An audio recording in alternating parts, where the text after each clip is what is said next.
Okay, so by now you've probably figured out I'm making some sort of an eggplant dip. I'm just making a very basic one. I did not puree this in a food processor, but you can if you want it more fine, but I like it chunky. So to this I'm going to add some fresh parsley and some roasted garlic. And I'm going to add some salt and pepper and maybe a couple of other spices. Okay, so let's add a little bit of fleur de sel. It's actually a lot. And we'll add some roasted garlic. Okay, so I've got about 6 or 7 roasted garlic cloves and some of the oil. I'm just going to add another spoon of the oil if I can get to it. So I've also added some dried shallots in there. I'm going to add a bunch of chopped parsley, and I've got some sumac. I'm going to add a little bit of that as well. I like the flavor of that. You can add whatever you want.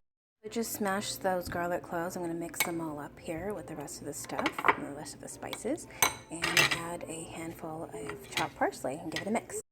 Okay, so there it is all mixed up. You can chop the parsley a little bit finer. I like mine a little more rustic, so I've left it like that. I'm going to give it a taste test. That is so delicious. I encourage you to make it if you've got an eggplant lying around. It's pretty easy. Some of these items are unique, of course, but I always like to have roasted. It's especially tasty because you get a bite of a little bit of everything. You get the roasted garlic, the parsley, the eggplant, and it's still nice and warm, so it'd be great to eat with some fresh.